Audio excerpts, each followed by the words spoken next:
Muito bem, amigos do nosso canal, estamos aqui com a mesma roupa, com a mesma fé, com a mesma barba, mas a gente está hoje aproveitando que o tempo está bem de chuva, né? Então a gente está gravando alguns vídeos aqui no canal.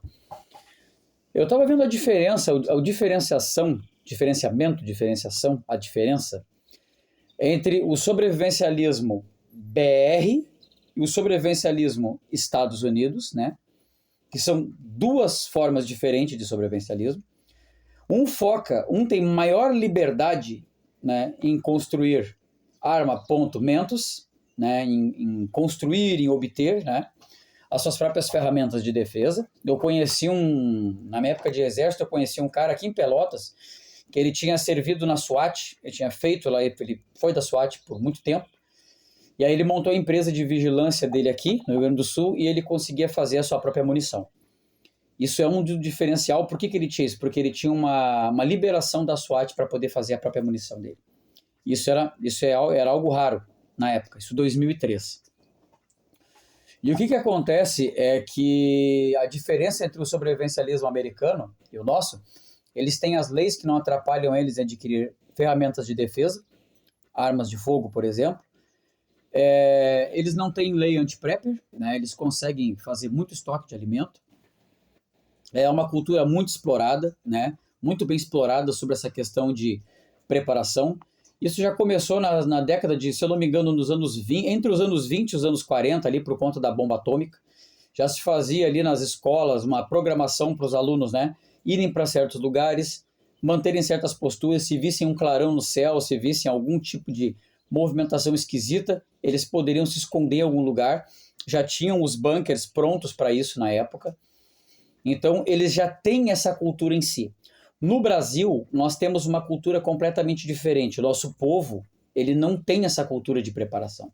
Ele é sobrevivencialista com um instinto natural dele, tá? O instinto natural dele é de sobreviver. O brasileiro, ele tem aquele jeitinho brasileiro, né? Mas que eu chamo isso de guarda primária, né? De guarda natural. Mas o American, né, o fazendeiro do Texas, lá do Arkansas, de Montana principalmente, o sobrevivencialista de lá, ele é um pouco bem diferenciado. Eles acumulam muitas coisas para a sua defesa, para o seu insumo, para o seu consumo, mas não tem muito essa coisa de comunidades sobrevivencialistas que o Brasil tem. O Brasil tem muita comunidade sobrevivencialista. E é possível fazer parte de bons grupos de WhatsApp, de bons grupos de Facebook, e de montar um grupo local, né? Isso falta muito, os grupos de células locais, né? Cada grupo vai ter a sua visão, vai ter a sua diretriz, né? O libertarianismo existe dentro desse grupo, dentro dos grupos de sobrevivência. Somos todos libertários, né? Alguns são anarquistas, entendeu? O anarquismo se encaixa muito bem dentro do sobrevivencialismo. O libertarianismo também, né? Mas em suma nós não temos política, nós não temos viés político.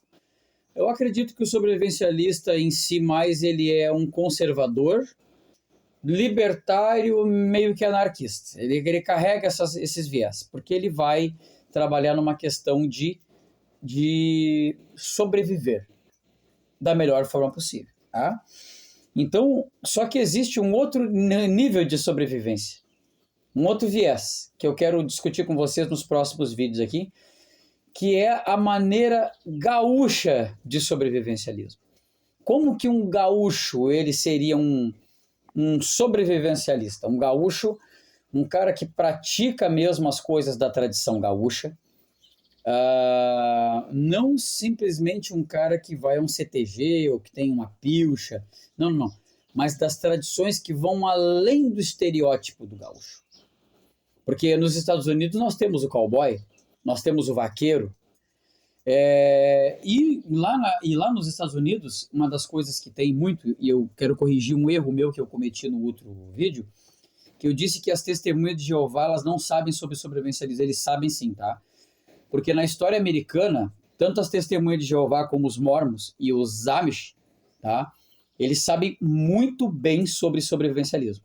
Eles sabem muito bem. Eles sabem fazer estoques de alimento, eles sabem muito bem, sabem limpar os seus armamentos, eles sabem cultivar alimentos. Existem as falhas das comunidades, obviamente, mas nós não vamos falar sobre isso agora, tá? E existe muito código dentro dessas comunidades. A comunidade Mormon, principalmente, enfrentou muitas coisas lá nos territórios indígenas, sabem muito bem o que é viver sob ataque de ambos os lados, sabem o que é organizar um exército, entendeu? E sabem estocar comida. Eu falei esses tempos atrás com o Testemunho de Jeová daqui da minha cidade, e aqui eles não dão muita ênfase para isso, porque eles já perderam a linha americana. Então, a linha de lá, eles têm esse viés, essa mentalidade, tá? E eu tenho conversado com algumas pessoas da minha comunidade aqui, que para nós hoje, por conta dessas questões climáticas, não está sendo mais nenhum tabu o assunto do sobrevivencialismo. Conversei ontem com uma vizinha minha aqui, de mais de 60 anos, que ela tranquilamente está falando comigo sobre bunkers, e sobre até mesmo cogitando a ideia de comprar um container para fazer um bunker para a família dela. Estava discutindo o peso, os preços, né? Nós estamos vendo tudo isso. Então, o gaúcho, o tropeiro, o rancheiro, o fazendeiro, eles têm uma outra forma de se preparar como preppers, né? Que é a palavra lá americana para isso. Mas o sobrevivencialista rancheiro, o sobrevivencialista fazendeiro, o sobrevivencialista rural, como que seria esse viés, né? E nós vamos trabalhar a partir de agora desses vídeos aqui no canal, nesses próximos vídeos, tá bom? Um grande abraço a todos aí, dos grupos que eu estou incluído também, um abraço para vocês, obrigado por terem me deixado entrar. E encerramos mais um vídeo aqui e prosseguimos os nossos assuntos aqui, tá certo? Um grande abraço.